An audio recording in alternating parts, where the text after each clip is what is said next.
हाँ तो फ्रेंड्स, कहाँ पे हम देखो थोड़ा सा बीच में ब्रेक आ गया अचानक से, तो कंटिन्यू करते हैं ना। पेज नंबर हम कहाँ पहुँच गए थे हम? पेज नंबर 90 कुछ,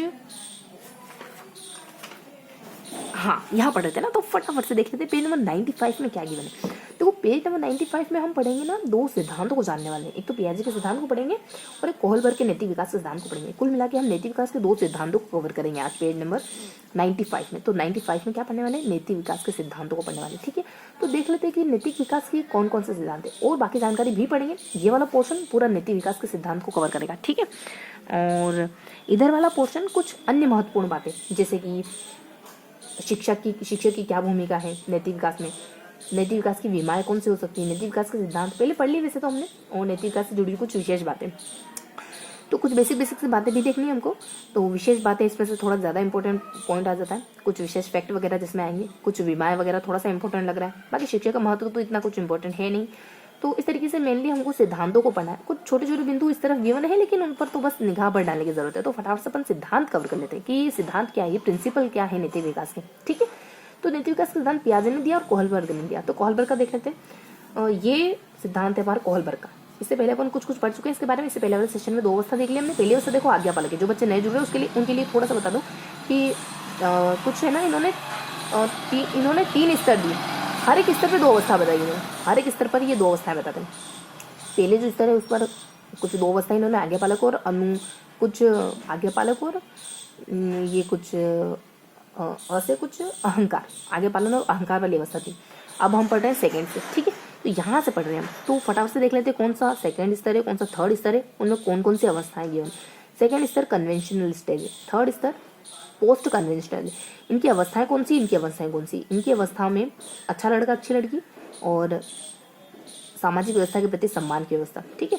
एक तो है अच्छा लड़का और अच्छा लड़की की अवस्था, दूसरी है सामाजिक व्यवस्था के प्रति सम्मान की व्यवस्था। दोनों ही पॉजिटिव लग रहा है ना, अच्छा लड़का अच्छी लड़की, सामाजिक व्यवस्था, सामाजिक सम्मान के प्रति, सामाजिक व्यवस्था के प्रति सम्मान की अवस्था, ठीक है। तो दोनों पॉजिटिव है, जैसे कि समाज के प्रति सम्मान वगैरह रखना, अच्छा लड़का बनना समाज के लिए, ठीक है। तो अच्छा लड़का अच्छा लड़की, अच्छा लड़का है अच्छा लड़की की अवस्था और समाज के प्रति सम्मान व्यक्त करने की अवस्था। देन अगले में पोस्ट कन्वेंशनल में कौन से 2 स्टेजेस है? तो यहाँ सामाजिक समझौते और आंतरिक विवेक। देखो थोड़ा सा इतना पॉजिटिव नहीं लग रहा समझौता, तो सामाजिक समझौता और एक विवेक तो बहुत ज्यादा, मतलब बहुत, ये थोड़ा सा कम पॉजिटिव है, तो ये उससे भी ज्यादा इंटेंस पॉजिटिव है। तो थोड़ा समझौता और देन विवेक, है ना, आंतरिक विवेक। तो इस तरीके से हमने अवस्थाओं को जान लिया। अब थोड़ा सा ये समझ लेते कि ये अवस्थाएं क्या बताना चाह रही है हमको, है ना, फिर आगे बढ़ते हैं। तो अच्छा लड़का अच्छा लड़की की अवस्था कह रही है कि इसमें बच्चा अच्छा लड़का और अच्छा लड़की बनने की ख्वाहिश रखता है ना, अपने आपसी व्यवहार और संबंधों पर आधारित प्रशंसा प्राप्त करने के लिए नीति का पालन करता है, और बालक का नैतिक व्यवहार बड़ों और माता पिता के लिए नियमों पर आधारित होता है, ठीक है। मतलब मम्मी पापा के सामने अच्छा लड़का है अच्छा लड़की बनने चाह रहे होते हैं बच्चे इस समय। और सामाजिक व्यवस्था के प्रति सम्मान, यानी कानून न्याय कर्तव्य पर आधारित होगी सामाजिक व्यवस्था बनाए रखने के लिए नैतिकता का पालन और समाज के प्रति आदर। तो इस समय ये समाज के प्रति आदर रखते हैं, समाज में जो कानून नियम कायदे बने हुए हैं उनके प्रति सम्मान का भाव रखते हैं। तो ये मम्मी पापा को समर्पित है, मतलब माता पिता को समर्पित है, समाज को समर्पित है। यहाँ समझौता और विवेक, देखो ये आंतरिक विवेक वाली होती है ना, ये विवेकानंद वाली अवस्था है। इसमें व्यक्ति बहुत हाई, मतलब एक्सट्रीम लेवल पर पहुंच जाता है, जैसे गांधी जी वगैरह पहुंच गए थे। अब ये समझौते की अवस्था क्या है? अनुबंध, उपयोगिता, व्यक्तिगत अधिकार पर आधारित लोगों के कल्याण और बहुसंख्यक की इच्छा को महत्व। कुल मिलाकर यहाँ सामाजिक समझौते में भी बात तो पॉजिटिव कही गई कि लोगों के कल्याण को महत्व देना। जो बात कल्याण के लिए, जो बात लोगों का कल्याण कर रही है वो नैतिक है यहाँ पे। और यहाँ अंतरात्मा के आधार पर निर्णय, और यहाँ लोगों का भी नहीं सुनोगे, अपनी आत्मा की आवाज सुनोगे। तो ये तो और ज्यादा, मतलब कि बहुत ज्यादा एक्सट्रीम लेवल हो गया, ठीक है। तो इस तरीके से हमने कुछ इन दोनों ही अवस्थाओं को जान लिया। अब देख लेते हैं इन अवस्थाओं के उपनाम क्या क्या है। इस अवस्था को परंपरागत भी कह सकते हैं, औपचारिक भी कह सकते हैं, रूढ़िगत भी कह सकते हैं। जस्ट इसके अपोजिट हो जाएंगे, मतलब जस्ट इसको थोड़ा एक स्टेप और आगे बढ़ाओगे तो यहाँ वाले नाम कवर हो जाएंगे। जैसे कि ये परंपरागत है, तो ये परंपरा की बात की रूढ़ी से ऊपर उठकर, देखो रूढ़िवादी तो रूढ़ी से और ऊपर उठ जाना। औपचारिक है ये, तो ये फिर व्यक्तिगत नैतिक व्यवहार का रास्ता तलाशना। आधारहीन आत्मचेतना व्यवस्था, आधारहीन आत्मचेतना की व्यवस्था। तो कुछ हमको ये पता चला कि यहाँ पे कुछ उपनाम गिवन है, यहाँ पे कुछ उपनाम गिवन है जो इसके कॉन्सेप्ट से मिलते जुलते ही। जैसे इसको अपन रूढ़िवादी अवस्था कह सकते हैं, इसको अपन औपचारिक कह सकते हैं, क्योंकि समाज को मान रहे हो ना, तो रूढ़िवादी है, औपचारिक है, देन पोस्ट एक परंपरा है ना, तो रूढ़ी है, परंपरा है, औपचारिकता है। ये सारी बातें मतलब फॉर्मेलिटी को दिखाती है। औपचारिक होना, रूढ़िवादी होना, परंपरागत तरीके से होना, ये समाज को इंडिकेट करने वाली बातें लग रही सारी कुछ, है ना। अब कुछ नेक्स्ट स्टेप आ जाता है जो समाज कायदे कानून को नहीं मानता, अपने अंतरात्मा की आवाज सुनता है और लोगों के एक बड़े समुदाय के कल्याण को लेकर चलता है।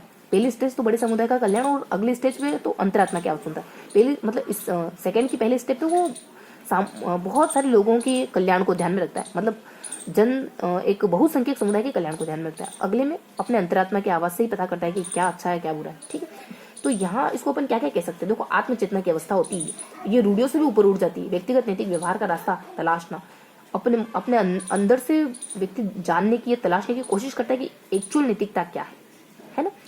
तो इस तरीके से कुछ ये मतलब बहुत एक्सट्रीम लेवल की, यानी आत्मचेतना की अवस्था, रूढ़ियों से ऊपर उठने की अवस्था। तो इस तरीके से हमने उपनाम भी देख लिए, इनके जो इंटरनल डिवाइडेशन थे वो भी देख लिए।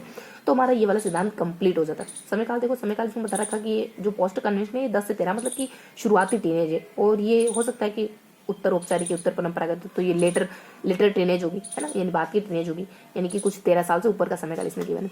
तो इस तरीके से हमने उपनाम और इनकी अवस्थाओं के बारे में जान लिया, 2 बिंदुओं को अच्छे से हमने पढ़ लिया। ओके, अब नेक्स्ट सिद्धांत आ जाता है। नेक्स्ट सिद्धांत जो कि पियाजे का विकास, नैतिक विकास का सिद्धांत, बस फिनिश करते हैं क्योंकि हमको विद इन 20 मिनट इसको अच्छे से बोलना भी, रिकॉल भी करना है ना। हमको 3 टाइम रिकॉल भी करना है इसको, देन अपन नोट डाउन भी करेंगे इसको। तो फटाफट से देख लेते हैं पियाजे ने कौन कौन से स्टेप बताई, कौन कौन से अवस्था। देखो, पियाजे ने यहाँ पे कितनी अवस्था बताई। पियाजे ने नैतिक तर्क संगतता, पियाजे देखो यहाँ पे कुछ अच्छा, ये बेसिक बातें बताएंगे पहले, देन फिर कुछ अदर बातें। यानी यहाँ क्या गिवन है, यहाँ हमको 4 सिद्धांत संज्ञानात्मक the moral judgement of the child पुस्तक में किया था।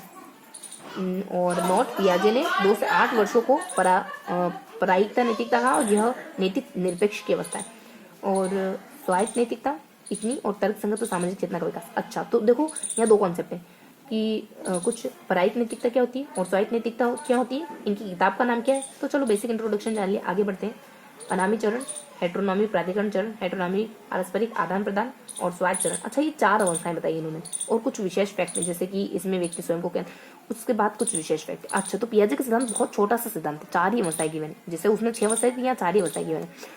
और इन 4 अवस्थाओं के साथ कुछ बेसिक जानकारी हमको पता चल जाती है कि स्वायत्त कुछ 1-2 मतलब कॉन्सेप्ट आए, जैसे प्रायिक नैतिकता क्या होती है, स्वायत्त नैतिकता क्या होती है। पहले आप दूसरों के नियमों को फॉलो करते हो, जैसे शायद प्रायिक मम्मी पापा के नियमों को, है ना, माता पिता के नियम, भले ही मम्मी पापा हो लेकिन है तो दूसरे ना।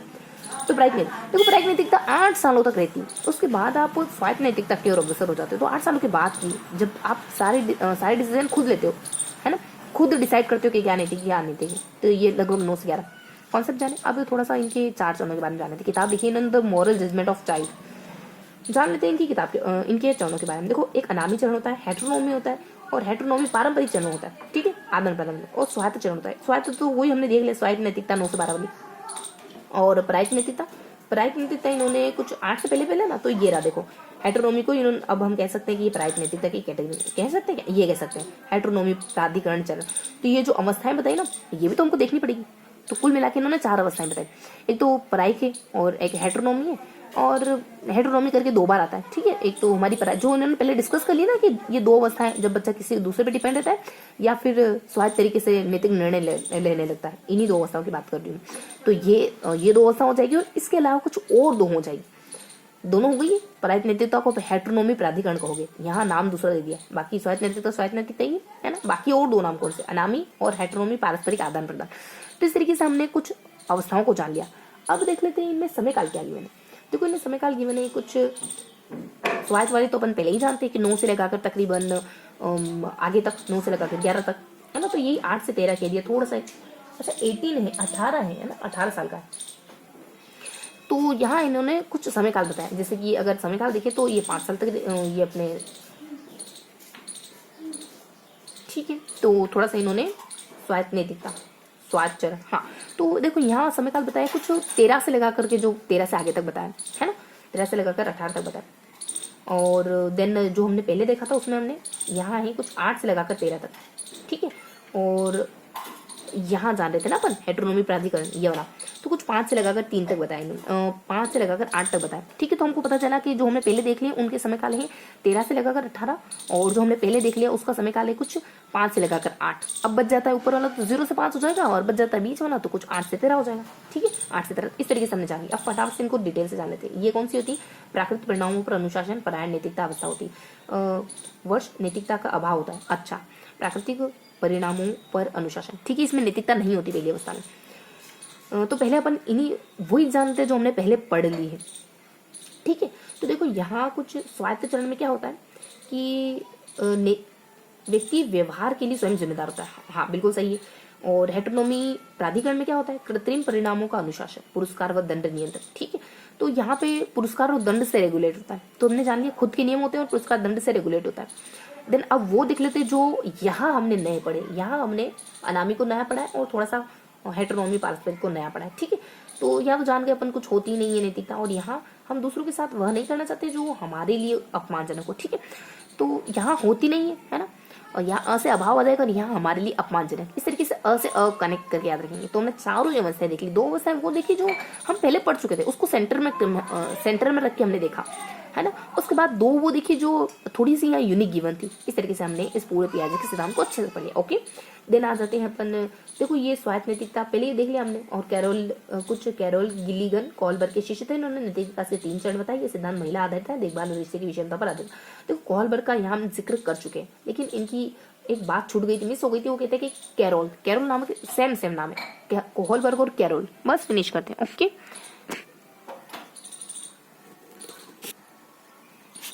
एक सेकेंड रुकेंगे ना, हाँ बस फिनिश करते हैं कि यहाँ पे कोई व्यक्ति थे, उनके शिष्य थे, महिलाओं पर काम करा, और महिला आधारित देखभाल व रिश्ते की विषमता 3 चरण बताए। एक्चुअली इन्होंने 3 बताए, उन्होंने भी लगभग 3 और 6 थे, तो यहाँ पे इतने ही है, पर महिलाओं पर काम करा इन्होंने। महिला आधारित या देखभाल व रिश्ते की विशेषता पर आधारित है, महिला आधारित, ठीक है, महिला पर आधारित है, महिलाओं पर, रिश्तों पर, देखभाल पर, ये सब महिलाओं से जुड़े हुए ही शब्द हैं। अब देख लेते हैं यहाँ क्या बताया। देखो उन्हीं के बारे में पढ़ना है आप, ठीक है। तो इस तरीके से हमको अब उनको डिटेल से देखना है। एक पूर्व पारंपरिक, एक पारंपरिक, और एक दिन प्रसव पारंपरिक। जानते हैं अपन परंपराओं को, इन्होंने महिलाएं परंपराएं सब लगभग मिलते जुलते शब्द है। तो पूर्व परंपरा, लेटर परंपरा और मिडिल परंपरा, इस तरीके से जानने वाले। तो देखो पूर्व परंपरा क्या होता है? स्वयं को केंद्र में रखता है, सेंटर में रखता है, यानी उसको बस सजा नहीं मिलनी चाहिए, ये काम करिए, है ना। तो स्वयं को सेंटर में रखता है। देन लेटर अवस्था में एक्चुअली जरूरत है कि औचित्य को साबित करना, जरूरतों को पूरा करने के वैकल्पिक तरीकों की तलाश करना, ताकि हर कोई उनकी देखभाल के साथ आगे बढ़ सके। जरूरतों को पूरा करने के वैकल्पिक वो ना जरूरतों को, अपनी जरूरतों को पूरा करने के लिए अलग अलग माध्यम ढूंढता है इस अवस्था में आकर के। लेकिन नैतिकता को ध्यान में रखता होगा शायद। देखो अपन नैतिक विकास की अवस्था पढ़े तो फिर ये कैसे जरूरतों की जिक्र क्यों हो रहा है यहाँ पे? तो शायद यूं कि अपनी जरूरतों को पूरा करने के लिए वो वैकल्पिक तरीके ढूंढता है, लेकिन उसमें नैतिकता को बाधित नहीं होने देता, ऐसा कुछ होता होगा, है ना। थोड़ा अज्यूम करने पर कि जरूरतों के औचित्य को साबित करना, जरूरतों को पूरा करने के वैकल्पिक तरीकों की तलाश करना, ताकि हर कोई उसकी देखभाल के साथ आगे बढ़ सके। तो हम मान रहे कि ताकि फिर भी वो नैतिकता को बाधित नहीं करेगा, जरूरतों के वैकल्पिक रास्ते ढूंढेगा, लेकिन नैतिकता को फॉलो करते चलेगा। पारंपरिक चरण में क्या होता है? आत्म बलिदान के आधार पर दूसरों की आवश्यकता को पहचानना, हमें इसमें दूसरों की आवश्यकता को पहचानना और मदद करने में नैतिक संतुष्टि मिलती है। और आत्म बलिदान के आधार पर देखो यहाँ सेकंड अवस्था बहुत एक्सट्रीम टाइप की अवस्था है, मतलब अपने आप को कुर्बान कर देना, हवन करते हुए हाथ जला लेना, है ना, और बार बार करना हवन, और बार बार हाथ जलाना, नहीं अपने आप को पूरा समर्पित कर देना। और यहाँ पर देखो ये बहुत अपोजिट है, एक तो खुद पर बेस्ड है, दूसरा अपने आप ये खुद पर बेस्ड है अपने आप पर, और ये अपने आप को एकदम समर्पित कर देता है। लास्ट वाला शायद वैकल्पिक तरीके ढूंढ रहा है, तो फिर भी नैतिकता को नहीं भुलाएगा, ऐसा कुछ अपन अज्यूम करें। हैविंग हस्ट के अनुसार भी देखना है, हमें तो लग रहा था 2 ही सिद्धांत पढ़ने, पर 2 और सिद्धांतों का ओरिजिन हो गया है। हैविंग हस्ट बस फिनिश करते अपन, है ना। तो देखो हैविंग हस्ट कितनी बताते हैं? 1 2 3 4 और 5 अवस्थाएं बताई हैविंग हस्ट ने। सबसे लगभग अपने पियाजे महोदय ने 4 बताई थी, ये 5 बताते, ठीक है। तो इन्होंने 5 में क्या क्या बताया? नैतिक है, नैतिक निरपेक्ष है, मतलब किसी नैतिकता से कोई लेना देना नहीं, और देन आत्म केंद्रित, थोड़ा सा ऊपर बढ़ा तो नैतिकता इतनी है कि खुद का काम चला ले। देन परंपरा तो बहुत अच्छी थी, अपने आप को समर्पित करने वाली, यहाँ देखा था ना हमने। देन विवेक सचेत अवस्था, ठीक है। तो एक बात इस सिद्धांत से ले ली और एक बात इस सिद्धांत से ले ली। विवेक वाली हमने कहीं ऊपर कहीं देखी थी ना, सबसे फर्स्ट वाले सिद्धांत में देखी थी ना कि लास्ट अवस्था हमारी कुछ विवेक करके आता है। तो यहाँ विवेक सचेत अवस्था, देन लास्ट में वही, मतलब इसी को कंटिन्यू कर लिया, ठीक है। विवेक परोपकारी अवस्था, तो हमने देखा कि कुछ 5 अवस्था है, बिल्कुल अभाव होगा, कुछ आ जाएगी फिर एक बात तो किसी और सिद्धांत से ले ली, फिर दूसरी बात किसी और सिद्धांत से ले ली और अपना सिद्धांत कंप्लीट कर दिया। ठीक है, तो इस तरीके से हमने इसको पढ़ा। अब समय काल देख लेते हैं, इसमें क्या क्या समय काल, परंपरा गुण, इनमें क्या क्या है और क्या समय काल है। देखो अच्छे बुरे का ज्ञान नहीं होता इसमें तो, और आत्म केंद्रित में स्वयं के हित ध्यान रखेंगे, परंपरा गुण में समाज के द्वारा स्वीकृत मान्यताओं के अनुसार, मैंने कहा था ना दूसरों के लिए करते हैं, दूसरों के लिए समर्पित होते हैं, समाज के लोगों के लिए समर्पित होते हैं, समाज की वैल्यूज परंपराओं और मूल्यों के लिए समर्पित होते हैं। देन विवेक में क्या होता है कि भावनात्मक आधार पर पालन करना। 16 वर्ष भावनात्मक, यानी हम खुद सेटिस्फाइड हो रहे कि नहीं हो रहे ये नैतिकता का पालन करके, कि हमको जानवरों को नहीं मारना है, तो ये काम करके हम खुद सेटिस्फाई फील कर रहे हैं, इसका मतलब ये नैतिक है। तो भावनात्मक आधार पर पालन करना, हम खुद अगर महसूस कर रहे हैं कि ये नैतिक काम है तो हमको लगेगा कि हाँ हम नैतिकता की राह पर चल रहे हैं। और यहाँ क्या होता है, मौलिक स्तर पर जाना, भावनाओं की अपेक्षा मौलिक स्तर पर जाना। नैतिक विकास की उच्चतम, देखो ये ध्यान रखेंगे, ये जो नैतिक परोपकारी अवस्था है, ये देखो विवेकशील, विवेकहीन सचेत अवस्था। अच्छा विवेकहीन है, चलो कोई दिक्कत नहीं। विवेकशील नैतिक अवस्था में हम कहते हैं कि मौलिक स्तर पर मतलब सबसे उच्चतम लेवल है, ये कहेंगे कि सबसे उच्चतम लेवल है भाई साहब, बस इतना इनफ रखेंगे अपन। यहाँ क्लियर हो गया। देन हमारा ये पूरा पेज अच्छे से कंप्लीट हो गया, 95 पेज हमने बढ़िया से बढ़िया हैविंग हस्टिक के अनुसार भी हमने अच्छे से जानी। अब देखो क्या देखना है, यहाँ तो कुछ खास है नहीं।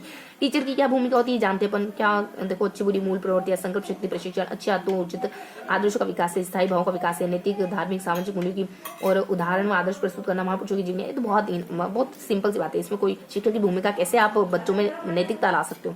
देन नैतिक विकास की विमाएं क्या, संवेगात्मक है, देन व्यवहार, देन संज्ञान। देखो यही है वो बातें, जिससे विमाएं क्या क्या हो सकती है, डायमेंशन क्या हो सकता है, इमोशन, देन दिल है, दिमाग है, और देन आपका कन्वर्सेशन, व्यवहार, दिल दिमाग। तो विमाएं कैसे इसकी डायमेंशन क्या क्या हो सकते हैं नैतिक व्यवहार के। संज्ञान, आप दिमाग को फॉलो करो, मतलब आप दिल की बात सुनो, या फिर आप व्यवहारिक रहो, दोनों को मेल मिलाप के अनुसार चलाओ, तो ये इसके डायमेंशन हो सकते हैं। अब नैतिक विकास का सिद्धांत देखो, एक मनुष्य का भी, एक सामाजिक अधिगम का सिद्धांत भी, एक संज्ञान। देखो मन है, दिल है, दिमाग है, दिन समाज है। देखो कुछ सिद्धांत तो मनुष्य के सिद्धांत है, जिसमें मतलब आपकी मन की बातों को फॉलो करके मन की बात को फॉलो करो वही नैतिक। कुछ ऐसे जो संज्ञान, दिमाग की बात को फॉलो करो, मतलब दिल को फॉलो करो वही नैतिक है, दिमाग को फॉलो करो वही नैतिक है, को कहते हैं सामाजिक अधिगम। समाज जो मानता है वो फॉलो करो वही नैतिक है, तो बांडुरा ने दिया, मनुष्य फ्राइड ने दिया, संज्ञान और जीन पियाजे। तो इनफ हो गया, संज्ञान विकास के सिद्धांत जान लिया। अब एक दो कोटेशन डाल लेते हैं, देन फिनिश करते हैं। एक दो कोटेशन पढ़ लेते हैं। तो देखो इसमें कुछ बताया गया था कि कुछ क्रो एंड क्रो क्या कहते हैं नैतिकता को लेकर, और मेड क्या कहता है, और कर्म क्या कहता है। देखो कौवा पागल नहीं है जो काम को महत्व देता है, मतलब जानवर पागल नहीं है जो मतलब कौवा भी जानता है, इवन जानवर भी जानते हैं कि काम मेड मतलब मेड का काम हो, मेट मतलब सर्वेंट का काम हो, काम कोई छोटा है बड़ा नहीं होता, ये इवन कौवा भी जानता है। मेट यानी सर्वेंट का काम है ना, काम चाहे सर्वेंट का हो, लेकिन हर काम की अपनी वैल्यू है ना, तो ये तो जानवर भी जानते हैं। कौवे ने क्या कहा है, सामान्य धारणाओं, बाल्य समय नैतिकता की सामान्य धारणाओं का विकास हो जाता है, मतलब छोटा बच्चा थोड़ा बहुत तो जान ही दे देता है नैतिकता के बारे में, ये कहते हैं कौवा है ना, कौवे भाई साहब ने ये कहा। अब मेडलिन कहते हैं कि धार्मिक संकीर्णता है, मेडलिन की बात तो पहले ही बैठती है कि बच्चा है ना धार्मिक संकीर्णता छोड़ देता है नैतिक जब हो जाता है। तो कार्मेलियन कहते हैं धारणाओं का स्थायी प्रतिमान है और दृष्टिकोण में धारणाओं के आप है ना कुछ वैल्यूज बना लेते हो, मैं ये करूंगा, मैं टाइम से उठूंगा तो टाइम से उठूंगा चाहे कुछ हो जाए। तो ये बेसिक बात है जो हमने अच्छे से जान ली। तो इस तरीके से हमने बहुत ही इजी गोइंग अच्छे से पढ़ लिया। अब फटाफट से देख लेते कि हमने क्या जाना। हमने कुछ नैतिकता से, देखो हमको 3 बार दोहराना है, दिन 3 बार दोहराना है हमको। तो हमने कुछ पियाजे के सिद्धांत को पढ़ा, हमने देखो फटाफट दोहराएं क्योंकि चूंकि अपने पास 1 मिनट है तो बस फिनिश करते हैं। पियाजे के सिद्धांत को पढ़ा हमने, कॉल्बर के सिद्धांत को पढ़ा, इसके शिष्य के सिद्धांत को पढ़ा, एक और सिद्धांत पढ़ा और कुछ बेसिक बातें, 4 सिद्धांत पढ़े, कुछ बेसिक से बातें, 4 सिद्धांत पढ़े, कुछ बेसिक से बातें। देखो हमको दोहराना है, चाहे कैसे भी दोहराना है, लेकिन बढ़िया से दोहराना है, ठीक है। तो इस तरीके से हम देखने वाले हैं। अब पेज नंबर आज पढ़ेंगे अपन, बस थोड़ा सा नोट डाउन करते हैं देन फिनिश करते हैं। तो आज हमारा कुछ, चलो यहाँ लिख लेते हैं। आज तारीख क्या होगी, आज 27 दिसंबर 2023 है, ठीक है। तो हमने यहाँ पे 4 सिद्धांत पढ़े, जानते हो किसके, पियाजे के पढ़ा, पियाजे के सिद्धांत को पढ़ा और इसके साथ हमने कोहलबर्ग के सिद्धांत को पढ़ा। उसके बाद 2 और सिद्धांत पढ़े, यहाँ अपन 2 और सिद्धांत देख लेते हैं। एक तो इन्हीं के शिष्य को करके, कोरोवल्ली करके, एक हैविंग हस्ट का सिद्धांत देखा और कुछ महत्वपूर्ण कुछ विशेष फैक्ट वगैरह जाने, ठीक है। छोटे छोटे बिंदु थे यहाँ पे, वो बहुत ज्यादा इजी गोइंग थे, तो हमने सिर्फ और सिर्फ उनका जिक्र कर लिया और विशेष फैक्ट को कुछ 2-4 परिभाषा थी तो पढ़ा। अब मिलते हैं पेज नंबर कुछ 96 में।